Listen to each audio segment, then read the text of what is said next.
नमस्कार दोस्तों, स्वागत है आपका मेरे और आपके अपने चैनल स्टम माइक पे। उम्मीद करता हूं आपका दिन अच्छा गुजर रहा होगा। दोस्तों, ये वीडियो है डे 5 फाइनल डे के प्रेडिक्शंस का, इंडिया वर्सेस इंग्लैंड का जो टेस्ट मैच चल रहा है, फर्स्ट मैच। और तीनों रिजल्ट्स पॉसिबल है दोस्तों, यानी कि इंग्लैंड की जीत, इंडिया की जीत और ड्रॉ। जी हाँ, फाइनल डे के प्रेडिक्शन से पहले आप सबका स्वागत करना चाहता हूं दोस्तों। और जिन लोगों ने सब्सक्राइब नहीं किया, प्लीज हमारे चैनल को सब्सक्राइब जरूर कीजिए। साथ साथ ही बता चलूं कि हम टेलीग्राम चैनल पे भी हैं, तो अगर ओवर बाय ओवर अपडेट्स या विकेट्स की आपको उत्सुकता होती है तो हमारे टेलीग्राम चैनल को भी जरूर ज्वाइन कीजिए। छोटा सा चैनल है तो हमें जरूर सपोर्ट कीजिए दोस्तों। और आपके कॉमेंट्स, लाइक और शेयर आते रहने चाहिए दोस्तों। फिलहाल हम इस वीडियो में बढ़ने से पहले बताते चले कि यहाँ पे 3 चीजों का इस्तेमाल करते हैं। पहले टाइम फ्लो, यानी कि देखते हैं कैसा फ्लो होगा दिन का, और कौन सी टीम की फेवरेबिलिटी कहाँ होगी, और कौन सी टीम के विकेट्स कब गिर सकते हैं, रन कब बनेंगे। तो ये सारी चीजें के साथ साथ न्यूमेरोलॉजी और डेटा एनालिसिस का भी यूज करते हैं दोस्तों। इसके साथ एक छोटा सा रिकैप करते हैं। कल के मैच में मैंने बताया था कि इंडिया का दिन होना चाहिए वहाँ पे फेवरेबिलिटी डे 4 और डे 5 की इंडिया के पास है। डे 4 में इनिशियल स्टार्ट अच्छा किया था, जहां पे मैंने कहा था टी के बाद एक ऐसा मोमेंट आएगा जहां पे हो सकता है कोलैप्स हो जाए या विकेट बंडल में गिरे।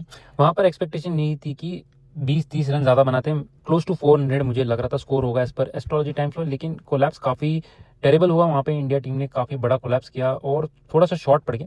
पर चलते हैं डे 5 की तरफ। सबसे पहले देखते हैं कि कैसे प्लानिटरी पोजीशंस होंगे, टाइम फ्लो कैसा होगा, उसके बाद देखते हैं प्रेडिक्शंस क्या होंगे, क्या इंडिया जीतेगी या ये मैच ड्रॉ की तरफ जाएगा या इंग्लैंड जीतेगी। तो पहले टाइम फ्लो में जब देखेंगे, शुरुआत जब होगी दिन की 11 से 12, पहला 1 घंटा जो होगा दोनों टीम्स के लिए इक्वल सपोर्ट होगी, यानी कि हो सकता है वहां पे विकेट्स भी गिरे या विकेट गिरे और रन भी बनते हुए दिखाई देंगे।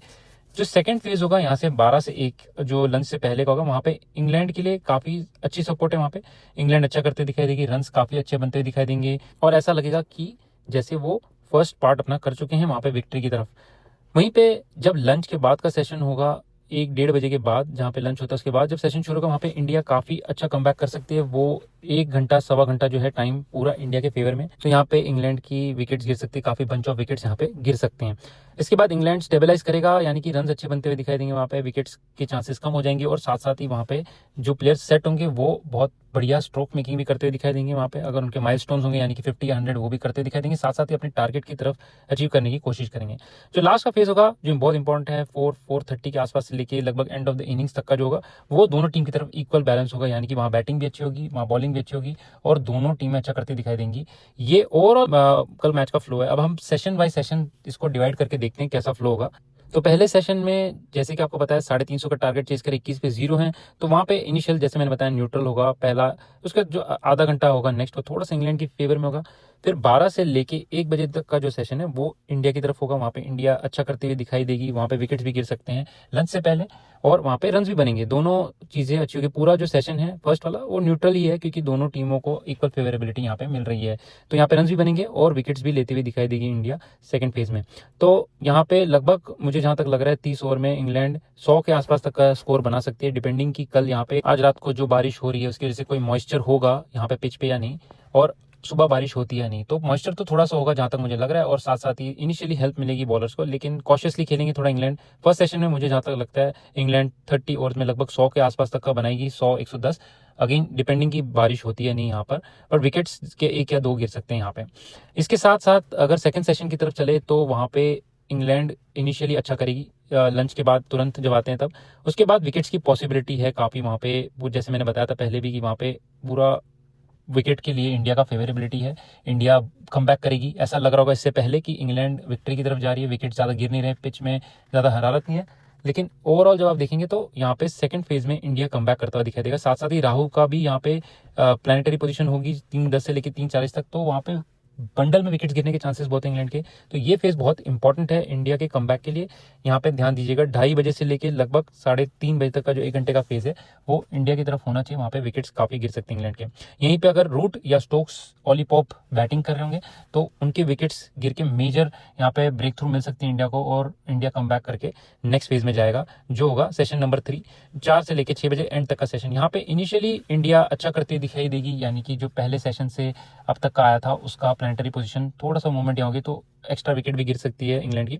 इस फेज में ऐसा लग रहा है इंग्लैंड थोड़ा सा संभल के खेलेगी, और जो 5 से लेकर 6 बजे तक का होगा वहां पे इंग्लैंड मेजर बैस बॉल जो अपना खेलती है उसमें कोशिश करेगी, वहां पे जितना टारगेट से क्लोज पहुंच सके पहुंचने की कोशिश करेगी। जो भी उनके बैट्समैन होंगे नंबर 6, नंबर 7 या नंबर 5, सारे अच्छा करते हुए वहां पे दिखाई देंगे। और लास्ट का जो फेज है दोनों टीम की तरफ इक्वल है, हल्का सा इंग्लैंड की तरफ टिल्ट है, लेकिन वहां पे अगर इंग्लैंड ये पहले 2 फेज अच्छा खेलता है तो वहां पे वो जीत की तरफ बढ़ेगा, लेकिन अगर नहीं खेल पाता तो यहाँ पे उनके कोलैप्स के भी चांसेस होंगे। जो बॉलर्स मुझे अच्छे लग रहे हैं न्यूमोलॉजी एस्ट्रोलॉजी वाइज या इनके टाइम फ्लो के हिसाब से भी आते हुए, वहाँ पे बुमराह, सिराज और जडेजा, ये 3 बॉलर मुझे लग रहे हैं बहुत अच्छा करते हुए दिखाई दे रहे हैं मैच में। और बुमराह 3+ विकेट्स लेने में कामयाब हो सकते हैं, वहीं पे जडेजा जो है 2 विकेट ले सकते हैं, स्पेशली लास्ट सेशन में अगर इन्हें बॉलिंग दी जाती है। साथ साथ ही सिराज भी 1 विकेट लेने में वहाँ पे कामयाब हो सकते हैं। इनके अलावा शार्दुल ठाकुर और प्रसिद्ध कृष्णा के नंबर थोड़े से बिलो न्यूट्रल है, तो प्रसिद्ध कृष्णा हो सकता है विकेट ले वहाँ पे, थोड़े से स्कैटर्ड ही दिखाई देंगे थ्रू आउट, थोड़ी स्ट्रगल रहेगी उनकी। बट ये जो सामने आपके स्क्रीन पे वहाँ पे विंडोज लिखे मैंने, कब तक विकेट मिल सकती है, कौन से टाइम पे उनको मिल सकती है। शार्दुल ठाकुर 3:45 के आसपास, यानी कि 3:45 के आसपास जो उनका टाइम फ्रेम है वहाँ से अच्छा दिख रहा है। अगर वहाँ पे उन्हें बॉलिंग दी जाती है तो अच्छा करते हुए दिखाई देंगे, रिवर्स स्विंग स्पेशली, या नए बॉल के साथ भी बॉलिंग देते तो अच्छा कर सकते हैं वहाँ पे। बाकी जो प्लेयर्स हैं उसमें से जसप्रीत बुमराह जो है सुबह 11 से 1 और फिर 3 से 4 दोनों टाइम पे बहुत लकी हैं। रविंद्र जडेजा 2:30 से 5 जो सेकंड हाफ है वहाँ पे, और सिराज जी जो है वो हमारे 12 से लेकर 2 बजे के बीच में काफ़ी अच्छे दिख रहे हैं। तो ओवरऑल सारे बॉलर्स जो हैं इनके नंबर ठीक ठाक हैं। शार्दुल ठाकुर, प्रसिद्ध कृष्णा, उम्मीद करते हैं कि कल अच्छी परफॉर्मेंस दे पाए, लाइन एंड लेंथ अपनी मेंटेन करके रखें, और उसके अलावा विकेट्स मिलनी ना मिलनी वो तो लक के ऊपर होगा, होपफुली कोई कैचेस ना ड्रॉप करें।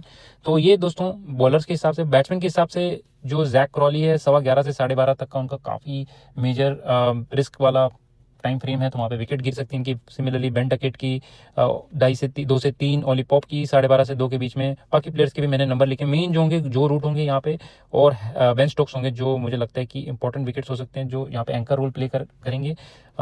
तो इनकी विकेट्स बहुत इंपॉर्टेंट है। यहाँ पे रनआउट के भी चांसेस होंगे बीच में, जहाँ पे हो सकता है कि बीच में मिसकम्युनिकेशन हो या थोड़ा सा प्रेशर आए, रन भागने की कोशिश करे। तो यहाँ पे इंडिया की फील्डिंग टॉप नॉच होनी चाहिए अगर उन्हें जीतना है यहाँ पे मैच, तो क्योंकि सेशन बाय सेशन देखें तो दोनों टीम्स की तरफ इक्वल टाइम है।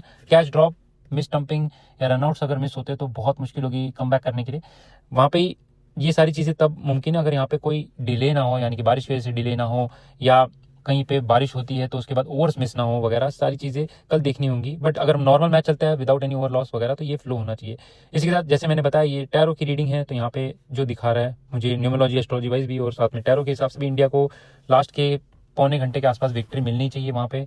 उसके पहले हो सकता है शायद चांसेस हों जहाँ पे अगर उन्होंने अच्छा परफॉर्मेंस की तो पहले भी जीत सकते हैं, लेकिन ओवरऑल जो लग रहा है थोड़े प्लानिटरी पोजीशन के साथ साथ कि इंग्लैंड भी अच्छा करती दिखाई देगी, लास्ट के आधे पौने घंटे में मैच का डिसीजन होगा।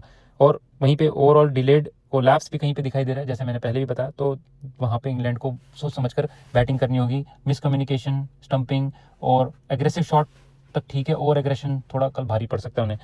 तो ये रहे मोटा माटी में दोस्तों कल का फ्लो। इंडिया डोमिनेट करेगा अर्ली और बाद में फिर टी के आसपास, और इंग्लैंड अगर 6 विकेट रखती है 4:30 के आसपास तो लास्ट का जो फेज है वो इंग्लैंड की तरफ होगा थोड़ा सा, तो वहाँ पे रिवर्स भी कर सकती है और ट्विस्ट भी आ सकता है वहाँ पे। और इंडिया के चांसेस यहाँ पे 60 से 65% तक मैं कहूँगा, हालांकि 65 to 70 बता रहा है, लेकिन मुझे लगता है 60 to 60% चांसेस इंडिया के हैं। 25% ड्रॉ के चांसेस है, और बाकी की जो परसेंटेज है वो इंग्लैंड की तरफ है। तो इंग्लैंड के पास 4:30 के बाद जीतने के चांसेस है वहाँ पे, अगर विकेट्स बचा के रखते हैं तो। और ओवरऑल टीम्स दोनों अच्छा करती दिखाई दे रही है वहाँ पे। 310 तक का जो मुझे लग रहा है स्कोर पहुँच सकती है इंग्लैंड, और बाकी उसके ज़्यादा जितनी उनकी कैपेबिलिटी, जितने वो विकेट बचा के रखे हैं लास्ट के 1 घंटे तक के लिए, उतना उनके चांसेस ज़्यादा होंगे जीतने के। वहीं पे इंडिया को मेक श्योर करना है कि वो अपनी जो बॉलर्स हैं उनको वाइजली यूज़ करे, जसप्रीत बुमराह को ओवर यूज़ ना करे। टाइम पे 4-4 ओवर का स्पेल्स देंगे उन्हें। साथ साथ ही पहले इनिंग्स में शार्दुल ठाकुर को यूज़ नहीं किया था, तो उम्मीद करते हैं उन्हें भी ओवर्स करने का मौका मिले। कल रविंद्र जडेजा जो है अच्छा करते हुए दिखाई दे सकते हैं, क्योंकि उनके प्लानिटरी पोजीशंस भी अच्छे हैं, साथ साथ ही पिच में ग्रिप भी है और पिच में बाउंस भी है, और आज भी दिखने को मिला था कि वो काफ़ी अच्छी बॉलिंग कर रहे थे। तो ये मुझे लगता है दोस्तों ओवरऑल इंडिया यहाँ पे काफ़ी फेवरेबल है मेरे हिसाब से। हालांकि बेसबॉल और बाकी अन्य चीज़ों का भी मेंशन हो रहा है बहुत जगह मीडिया में भी, पर मुझे जहाँ तक लगता है कि इंडिया यहाँ पे जीतने के चांसेस ज़्यादा रखता है। ये रहे दोस्तों मेरे आज के प्रेडिक्शंस के वीडियो। उम्मीद करते हैं आपको ये वीडियोस पसंद आते हैं। काफ़ी एस्ट्रोलॉजी न्यूमरोलॉजी की यूज़ भी करता हूँ, डेटा एनालिसिस का भी यूज़ होता है यहाँ पे, तो दोस्तों सारी चीज़ों का वीडियो में मैं यूज़ करता हूँ। तो उम्मीद करते हैं दोस्तों अप्रोच आपको अच्छी लगती है। इसके साथ साथ ही बाकी अन्य मैचेस के प्रेडिक्शंस भी आते हैं, तो दोस्तों उन्हें भी देखें, हमारे चैनल को जरूर सब्सक्राइब करें। फिलहाल के दोस्तों इस वीडियो में इतना ही, फिर मिलेंगे अन्य वीडियो में। नमस्कार, आदाब, सत श्री अकाल और जय हिंद दोस्तों।